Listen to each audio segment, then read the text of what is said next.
So the next game we're going to be talking about is Faxanadu. It was nominated by at Magnesia Nova, and it was developed by, Faxanadu was developed by Hudson Soft, and it was published by Hudson Soft in Japan and by Nintendo for some reason in the United States and Europe. It was for the Famicom and NES.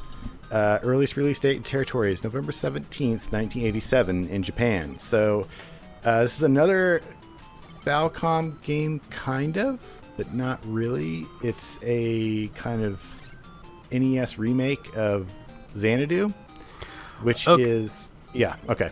Okay, here is as much as anybody can figure out. Xanadu was released for Japanese PCs in 1985. It was one of the best-selling Japanese PC games, I think even still of all time. So with the Famicom, somebody wanted to make a version of this game for the Famicom, and they bought the rights. Hudson bought the rights for it, and they were apparently going to just do a port. But at some point, they looked at it and said, this game is completely unworkable for the sort of audience that plays the Famicom. There's nothing we can do to make it workable. Let's just make our completely different game. And that's Faxanadu. Which is, but it stands for Famicom Xanadu, which is one of those things that was never really clear until we learned of its history. We always used to pronounce it Faxanadu. Captain N, all the times it was mentioned on the Captain N TV show, they called it Faxanadu, so... Yeah, that's like the logical way to pronounce it. I always pronounce it Faxanadu because I'm more familiar with the movie. There's no roller skating though. No, I was really disappointed. I was convinced, Xanadu. Well, that's gonna have something to do with Elo, and it's gonna have like all this stuff going on. There'll be disco. It's gonna be great. And Faxanadu is not related, and Xanadu is not related, and here we are. Where instead of roller skates, it's swords and daggers and cloaks. And allegedly dwarves, but I didn't see any. I guess the dwarves are the bad guys in this one. They're just, I don't know. They just look like skeleton melting monster face people and giant mushrooms and the alien, but with a really creepy tail kind of thing going on. And a very easy boss fight, unfortunately. Stand there and mash the button. Yeah, the final boss fight.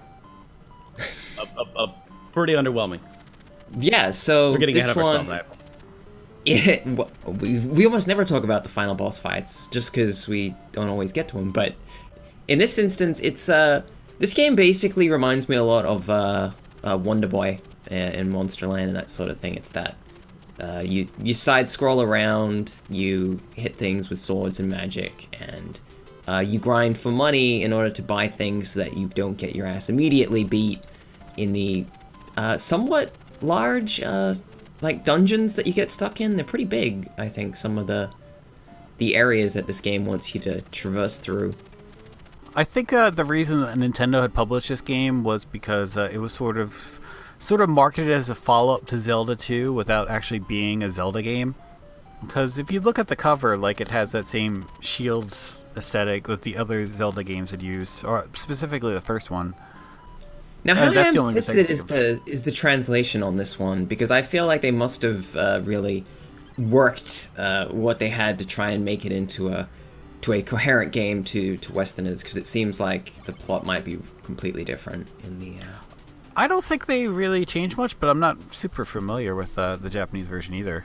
Because it's kind of weird, because it's presented as post-apocalyptic or something. Your character shows up to their town and they're like, it is being completely destroyed, and then they go in and the town's kind of fine.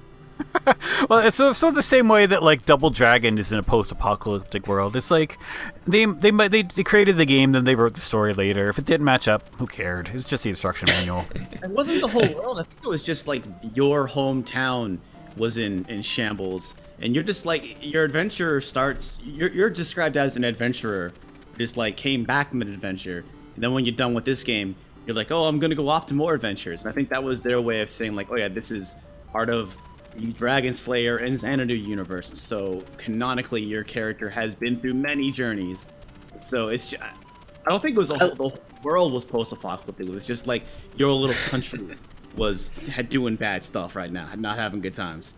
You had to protect it from the dwarves, apparently, who, I believe, small little spiky things from Mario Brothers are dwarves in this game. It's, a little confused, but I like when you go to the king and he's like, "Oh, thank goodness you're here. We need someone to save our asses. Take this, money. Go help." It's like, okay, cool. What? Golds. Yeah, take the golds. Gotta get the golds. And I like that everyone smokes in this game. It's like playing a game from the 50s. It's like, I was so surprised, because obviously I was playing the Western release, and it's just like, there's just the guy standing, he's like, "Yeah, I love this cigarette, this is the best part of my day." Yeah, I know. And, I'm not getting there. it's not like it's subtle either, like, it's like, they didn't miss it, they're just like, forget about it. I'm done with this, it's, Like the third screen of the game, you see this dude smoking a cigarette. Like 5 minutes into the game, it's like, whoa, all right. Well, they did censor other things. Like I do remember, like when you go into the church, they isn't that stuff is like a lot of the Christian icons that are usually removed are actually removed in the English version. Yes, you get a mantra from the guru. Yes. As opposed to a prayer from the priest or something like that. Yeah. So someone did go over this game. Like I guess that's what I can say. I think a lot of the standards that we've come to expect were kind of not really in place until later. Because at 1989, it's like roughly halfway through the Americans, like kind of on the later end of the American NES life. But I mean, Metal Gear still had the cigarettes, even though he didn't actually smoke them.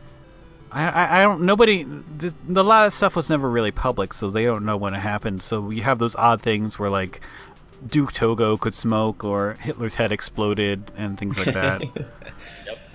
Well, in this one, there's no smoke coming from it. Like, he might not even be lighting up. He could just like it might be a lollipop. There's the it could be a candy stick. That's right. Yeah.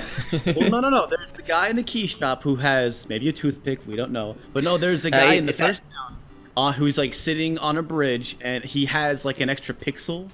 Like I call that guy Smokey Joe because he just. It's not subtle. He's smoking, that guy. He's either smoking or like it's really cold. That is the reason why the purple smoking pig was my Twitter icon for so long. I love that. I can't believe you changed that. I changed it because it's just for marketing reasons. There's a new book coming out. I'm like, I'll change it to advertise the book. But I mean, that character could have only appeared in a Sega game because it was a church. They still had the Christian iconography. He was smoking. He was a pirate, and he gave you passwords. That's so got great. All his bases covered. So yeah, there is the I still have magic. Smokey the Crow. I still have Smokey the Crow as my Twitter icon. I haven't changed for like 6 years. Are we with Big Tobacco or something? Is that our thing? You smoke it up, kids. Crows live like a maximum of 3 years anyway. I say smoke up if you're a crow. If you got him, smoke him. What you don't have is, I found it so bizarre, you don't start with a weapon in this game, which threw me for a loop. One thing I like about this game is they do kind of, we were talking earlier about like story and kind of, the story in this game is not deep, there's not a lot to it, but they do tell it, and I really like how everyone's like sad and how the game is like just drab and dirty, and you start off, like you have no weapons or anything, and there's like monsters inside the castle. It really does illustrate like, man, stuff's bad. Bad news, right? At least it's not like the early Wonder Boy games where you didn't even start with armor. You just was a sad little kid in his diaper. Yeah, and he's entrusted to save the world from Space Dragon. Was pretty limited. He could be wearing a diaper. That could be a diaper. Yeah, that's so funny the way this guy wears his armor. You know, like you buy like the upgraded armor, and it's like this full plate mail on his chest, and then he's just got like his naked legs, like pretty much straight up, like he doesn't. Don't need leg protection. Look at all this plate I'm wearing on my chest. It's great. And he's fighting dwarves. Like they would go first. You need shin protection the most with these people. And they're not even they're not even dwarves. They're like little hopping eyeballs with mouths, like. And right, the eyeballs with mouths are there too. They got like legs and stuff. Have we talked about the spray art in this game? Not the backgrounds. If you want to talk about the garbled, interesting mess that is the style. What did we call it? We talked about this in the earlier version of our show when we talked about the Bionic Commando for Game Boy Color and how it had this weird, like, what did we call it? Did we call it pixel barf or something? There's like just a garbled tile set that counts as like, that's tree, those are leaves. You know, that kind of thing. I mean, the thing it's very expressionist. Yeah. When you see this a lot in NES games, especially NES games like probably like the late that were released in North America, like the late 80s. I don't know. I can't figure it out. I'm not smart enough to really piece it together, but it seems like it's just they're referring to like the tile set just at random, or like a certain like tiles that are supposed to connect in different ways. And just giving it a different color value. Well, in that way, and it looks like crazy, like and using that to be leaves. Is that what they're doing? They were trying to infer things by using, you know, just different arbitrary sets of pixels and stuff. But because you only get like one color, and like you get like 2 alternating colors or whatever in the background, you can't really do it. I think that you probably looked pretty good if you cranked this through a like late 70s television, and that was what you were playing it on. I'm sure it all blurred together nicely. Yeah, I mean, the thing about it is, though, even if you do that, the game is still basically like just like brown and like green and beige, and it's all the worst colors in the NES's palette. They really committed to the post-apocalyptic or everything is shit sort of shit shack world that they wanted to do, because they're like, yep, brown and ugly purple. Because the original Xanadu isn't like that, right? Not even. Well, the original Xanadu is all like in a dungeon, and it also has a kind of an eye-searing color palette, at least in the original versions. Like it's brown at first because this world is all around a giant tree, so that it's like literally the brown of the. When you know it's a tree, you can kind of see the roots and stuff. Like you can make it out. It says it in the manual that it's a tree. I really liked how the dungeons are grimy and gross. I guess like it is not a maybe bright and colorful, you know, jaunty Mario adventure, but I really like how these gross old dungeons are just they just appear grimy and dusty and dirty. Of the things that I don't like about this game, the kind of interesting art choices is not one of the things I don't like. I think it's distinctive amongst a lot of NES games. I think it looks pretty cool. I think there's a ROM hack out there that's like it has an upgraded color palette, or not upgraded, but like what they consider to be improved color palette, and fixes. And there's another hack that fixes some kind of bug to do with one of the items. That is so. I know about these two. I was gonna say I know about these two because you can't run both hacks on the ROM. So it's really frustrating because I want the colors to be different, but I also want it to be fixed. But then you just don't get that item. Is actually the solution there is don't bother to get that item. Derek, you need all the items. You don't actually. No, you do. No, I'm actually find it really interesting to hear you guys not enjoy this color palette, because I feel like, you know, like NES games are story's optional, atmosphere on a whole it's kind of optional for a lot of these games, or it's not the first consideration. And I feel like this game really it's doing way more than it needs to in bringing you like a coherent world that is like, yeah, it's a gross color palette, but like how amazing is it that they only use like 4 or 5 colors, but you can easily tell background, foreground. Like you are able to read all of the information you need, even though they only did use maybe like, you know, 4 of the grossest colors of brown available on the NES. While it might not be like beautiful to look at or like something you would want to hang in your kitchen, I think that it does do a really good job of establishing like, hey, things suck like everyone, all the NPCs in this world blink a lot because their eyes are so grimy. You know, like this whole world feels like a realized vision to Everything me needs that a I find shower admirable. really bad. Everything needs Just need to hose this whole place down. Just give it like. Yeah, go ahead. I think it does a good job to contrast with like a lot of the RPGs at the time were Dragon Warrior and Final Fantasy and Zelda, and those were much brighter games. Where this one again takes a darker approach to it, which I guess you could sort of maybe be like traced to its PC origins if you wanted to make that stretch. You know what it reminds I think it's me also of? a reaction to, cause, you know, like for example, and I forgive me if I might be cribbing off of the video that we wrote already, but so I already have like opinions about this. But you already made a better video than this podcast, so forget about No, this. of course, no, I'm not saying that at all. But I feel like on the NES, since the most of the colors available were blue, just the fact that they have decided to only use blue within a few areas of the world is kind of incredible. Yeah.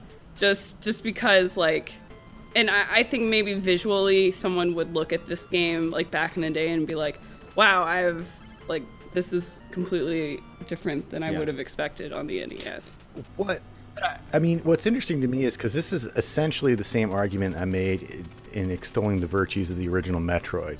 In that case, it's a colorful game, but it's very repetitive environments. And my point was that nobody else seemed to agree with, which was that if given the limitations that they had at that time making that particular game, they had to be repetitive. So what they did was they tried to make that a part of the atmosphere of the game, and to me it makes the game more interesting and in a way unique.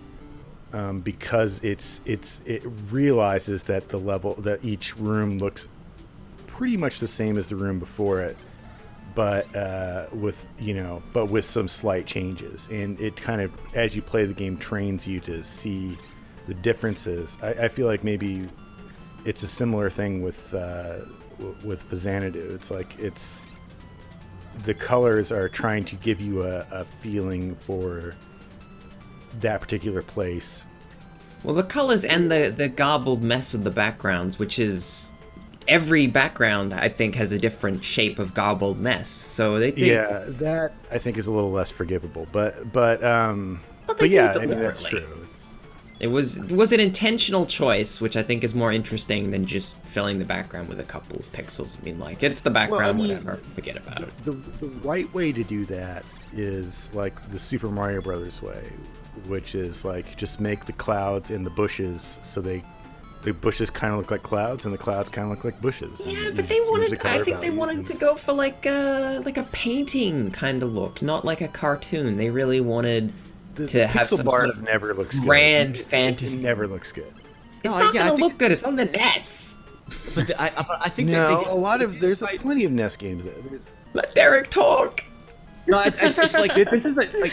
This is a weird analogy, but I'm gonna put it out there. Give it to me. This is the Dark Souls. Damn it, Nintendo. Derek. No, because the Dark. No one's allowed to make Dark Souls. But they went very especially like Demon Souls. They went very ugly. Those games are very kind of drab in a sense, but it's a very deliberate way. It's for a purpose, and so I really feel like this game excels at the at its ugliness in such a very deliberate and steady-handed way that is unlike most other things on the system. That people were trying these other things, but they did look ugly. But I feel like there are other games of the NES that look ugly. I do not think Faxanadu is one of those games at all. I mean, again, the argument for that, I would say, is the readability factor. Mm-hmm. Just because, like, the reason, when you look at Super Mario, the reason, like, the background is just a single color is to help make it readable, to help, like, so you can distinguish who everybody is. Just like how that's the reason Mario has a mustache, just so that you can see that he has a face. Yeah, basically. He has a nose. They didn't know how to put it. If he didn't have the mustache, you wouldn't know he had the nose. Yeah, exactly. So I think perhaps we can agree to disagree on if it's ultimately ugly Yeah. or ultimately a Well, fool's. it's But I Well, think no, if you think it's ugly, it's because you don't like that style. But I think it does have a. what, I you can also say it's supposed to be ugly. Yeah, It is. I don't think I think it is. pejorative. Ugly is not an insult here. okay. I think you can say it's bad. That's really I think the word you're searching for because I agree. Though especially like the Land of Mist, which is the second big area in Faxanadu, it's very ugly. It's like difficult to literally see your character in some of the platforms, but it just feels so deliberate and is so well executed, and I think it's fantastic. It's a hell of an achievement. Yeah, that's a weird choice for the NES, but it's an especially weird choice for Hudson Soft. Like, Hudson did not make games like this. They really didn't. Even They didn't make games with this like artistic style. They just didn't do that. And I feel like a lot of people on the NES didn't even. There aren't a whole lot of games that are even in the same wheelhouse in terms of the vibe, I suppose, of Faxanadu on the library. Yeah. Maybe Battle of Olympus is the main comparison point. I always got the two games confused as a kid. Battle of Olympus is such an on the nose, like rip off of Zelda 2, though. It's true. Faxanadu is more of its own thing. Yeah, I mean, I'm totally with you on the kind of uniqueness and specialness of Faxanadu. I always wonder what made Nintendo of America think that, like, you know what we got to do is we got to publish Faxanadu. Like, I brought it up earlier, but I think it's just because they wanted to have a new Zelda game, basically. Because that's basically what they marketed it as. Yeah, no, that is a really good point with the box art. Like I never noticed that before, but yeah, it really is a dead ringer down to the weird beige background and the shield, you know. And that's totally in line with Nintendo just taking random Japanese games and essentially making them sequels to their own franchises in the US, which well, they saw that, like, you know, like the Dragon Quest boom. And they were kind of like, they knew it was very popular in Japan, but they didn't know how to get Americans into it. So I think this came first, and then did Dragon Warrior come out after that? And then they did Final Fantasy? I'm not sure if I got the order right. But, you know, the particular companies that made this, you know, localizing games was difficult and expensive, so they were the ones that were going to try to, like, usher the genre into Americans, and it's kind of questionable how well they succeeded, because Final Fantasy didn't really pick up until like a decade later, and it's like arguable whether Dragon Quest is still considered a success now. I think that, like, for Nintendo's purposes, like, what they learned was that Americans really, really love The Legend of Zelda, and they'll play anything that's like The Legend of Zelda. And so they put out, not only they published this game, but they also made 2 Star Tropics games, which were only released in outside of Japan. I mean, they realized they had struck something because they knew. Because I think, unlike in Japan, now they may have had hint lines in Japan later on, but when they brought the NES, you know, when they brought this over to North America, they decided, like, we're going to be in on the ground floor of the entire, like, Nintendo mania. If and when it happens, we're going to be the ones making the magazine. We're going to be the ones doing the strategy guides. We're going to be the ones doing the hint line. We want all of that money. And so but as a side effect of that, or corollary to that, they also had a lot of market research, like, and an idea of, like, what games were super popular and what games did players really sink their teeth into. What games would players buy rather than just rent? I think is another thing they kind of had a feeling for, and they would have known that from all these resources that they had, and that's why I think they put out Faxanadu and made 2 Star Tropics games, and so, like, they knew that there was, like, a craving for this, and there was a curiosity of whether this would translate over to the Japanese market's craving for Dragon Quest type games. Do you know what I crave? Ranking this game. I want to talk about. Did we ever talk about Legacy of the Wizard on here? I feel like it was on here at some point. Well, we did a entire like 90 minute to 2 hour show on Legacy of the Wizard. I think as the final Game Club 1990X podcast, but. I like Legacy of the Wizard as a contrast to this game, mostly because of its roots in Faxanadu, or in the original Xanadu. Like, Faxanadu is basically nothing like the original game, other than, like, taking a couple of vague RPG-ish elements. Legacy of the Wizard happened because, Xanadu is considered Dragon Slayer 2. Dragon Slayer 3 didn't come out here. Dragon Slayer 4 is Legacy of the Wizard. And that was Falcom's first attempt to create a console game. It was, they don't think they actually developed it, but they released that version first, then the MSX version came out. Compile developed it, I believe. Yeah, Compile, they were close with Compile. They also ported Romancia and Tombs and Treasures. Mm-hmm. But I always looked at Legacy of the Wizard being a game that was a little bit more faithful to the concepts of Xanadu, but in a console context. Because Xanadu, the combat is all turn-based. It's super obscure in a way that you can screw yourself over very easily in the long term because skills and weapons are upgraded separately, but there's only a limited amount of enemies to kill, so you could end up under-leveled, things like that. Reasons like that were the reasons why Xanadu was basically unworkable on something that was aimed at family or kids. But Legacy of the Wizard still maintains that obtuseness to a very high degree in a way that Faxanadu doesn't. Yeah, I think so too. I don't want to say too much because I could talk about Legacy of the Wizard for hours and have, and I could go. Oh well, what I will say is, if you really want to hear me and Kurt talk about Legacy of the Wizard and the other games in the Dragon Slayer series, and you're in the greater New York City metropolitan area, get your tickets to the Long Island Retro Games show, right? Yep. Because we're going to be doing a panel there with. We're guests on a panel, rather. I would love to hear that Jeremy talk, Parrish. because I personally think that Legacy of the Wizard is not a good game. Yeah. That's one of those games that transcends actual quality. It's just a fascinating title. Well, I can get behind that. I've had a lot of people recommend the game to me, wanting us to do videos and stuff for it, and I've rented it numerous times and even bought a copy when I got older, and I don't get it. It doesn't click with me. It's kind of odd because it kind of has this appeal to it that visually that I feel like Faxanadu lacks, which is that I don't know what is going on visually in Legacy of the Wizard, but it is bright and the square, which is kind of nice from just lines. Everything's standpoint. graph paper. Everything, yeah. And they make sure that every single room in the dungeon is visually distinct so you can recognize it once you get there, which I think is one of the things that makes the game playable and not a total nightmare. But anyway, Cal's right. We do need to rank Faxanadu.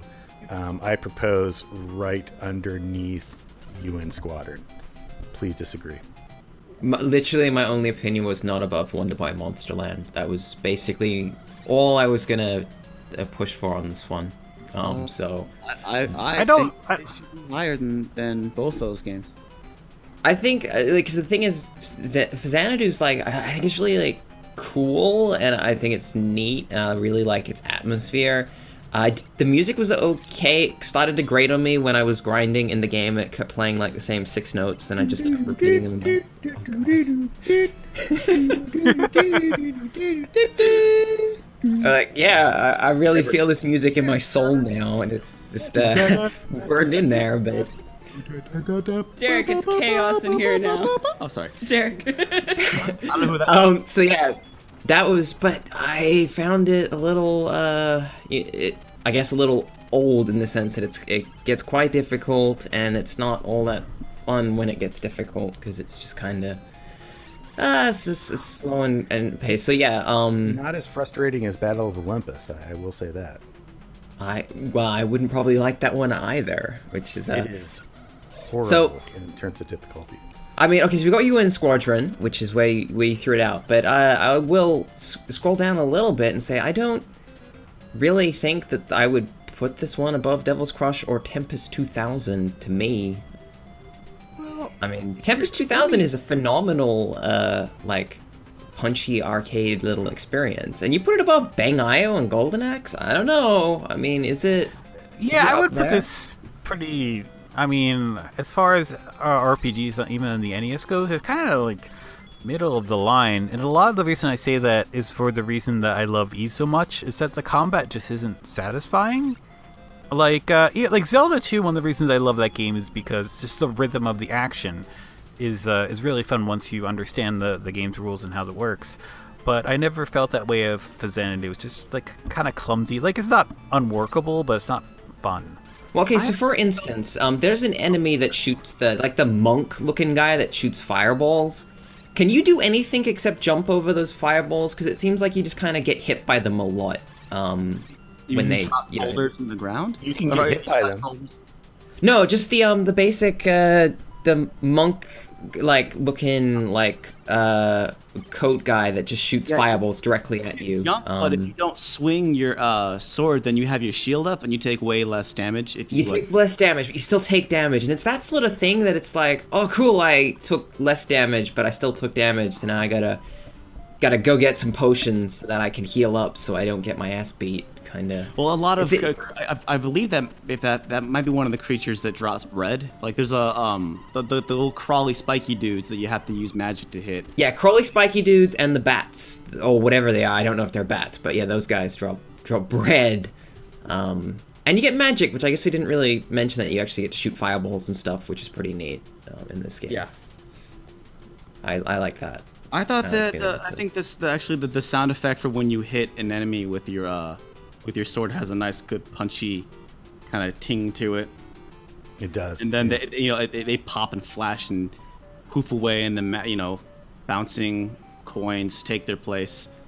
So I guess I would disagree about the combat not being that satisfying. I think it's fine. Crystallis is below all the games we've mentioned so far. It is. I did like Crystallis a lot, actually. 88, and that is a pretty apt, because what Faxanadu is to Zelda 2, Crystallis is to the original Zelda.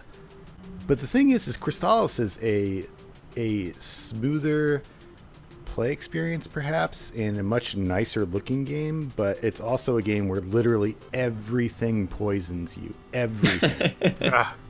And you have to be constantly switching between your sword types to defeat different enemies. It's not like you go into a dungeon, it's like, oh, this is a dungeon where this such and such a sword kills everybody. It's like, no, you got to be switching back and forth, and you're going to get poisoned all the time. It is really nice how relatively streamlined Faxanadu is. It doesn't kind of drown you in too much stuff. All right, so let's give it a low ball, and then we're going to have Derek try to convince us to put it up there.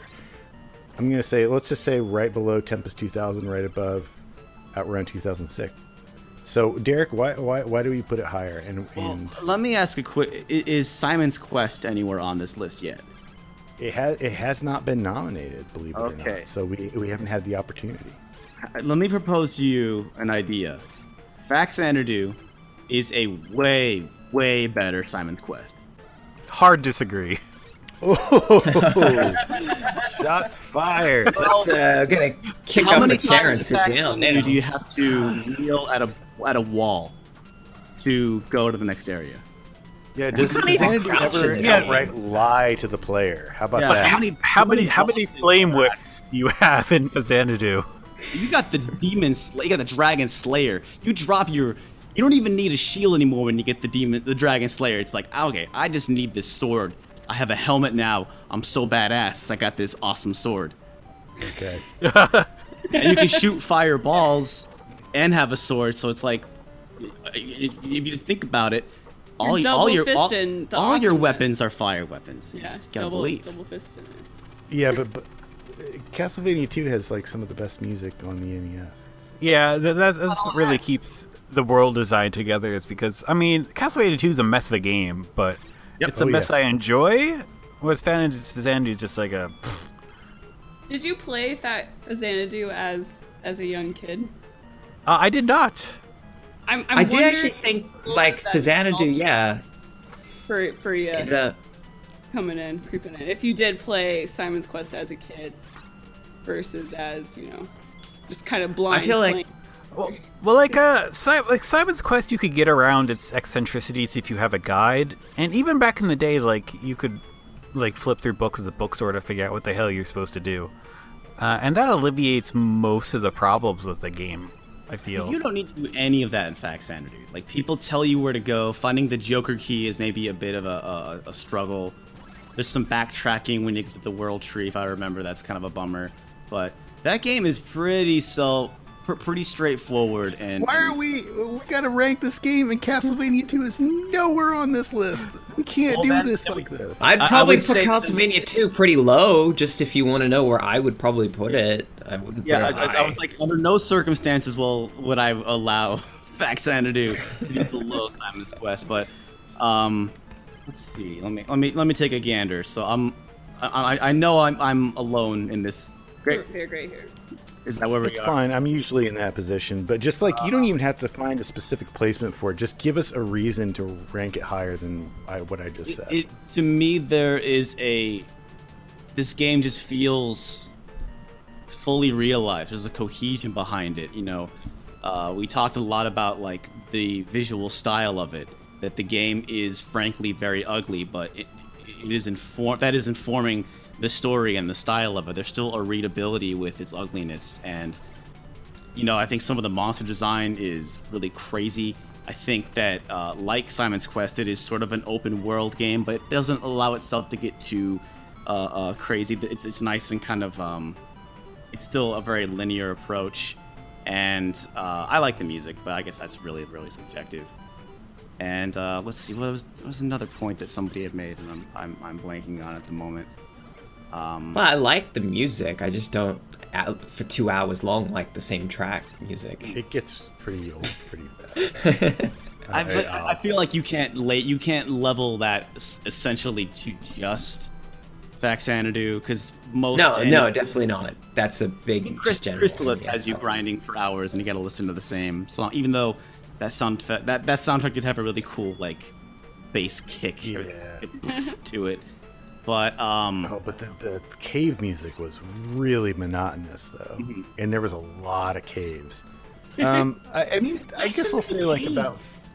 Well, where else are you gonna go? Like, I'm a fantastic adventurer, and I like to hang out in caves a lot. I mean, you do get to ride a dolphin in Star Tropics. In Crystallis. I will say this about Faxanadu is that it's probably the most ambitious game Hudson would put out for the NES until Xerxes. Although Xerxes might actually be about the same time. That game is just weird though. I like that game is like 4 different things all crammed into one, kind of. Yeah, and it's not really good at doing any of the things it does, but it is. I'll give it this. It's ambitious, and I can say the same thing about Faxanadu. The name like Xerxes, it's going to be a weird ass. All right. So peace offering. Here's an olive branch, Derek. Let's say. So where was I? What? It's around Tempest 2000 at the moment. That's where it's around. Okay. What if we bump it next to Wonder Boy and Monsterland? What if we bumped Mappy down and put it out there at 59? Poor Mappy. No, not Mappy. Yeah, it's Mappy. No. Mappy, yeah. I'm giving up Blue Stinger right here, okay? Well, I mean, are we putting this like... Look. Again, like Contra Hard Corps, like Faxanadu, Contra Hard Corps, is that? All right, look. Let me just get this straight here. I got no love for Hard Corps. Faxanadu, Stinger. Alien there Wars. Is no Dogs Bower. There's no Dogs Bower or Dogs Bower-esque character in Faxanadu. Period. There's never ever been. There's no Randy. There's no Randy. Which is an Illbleed. That's an Illbleed. He was the best thing about Illbleed. So we're putting it above. We're not putting it above Illbleed. No, I mean Illbleed. You guys have Illbleed too low. I mean, but even if it's like wow. We get told that we put Illbleed way too high. We can't win with this, We just never win. Stillbleed is so good.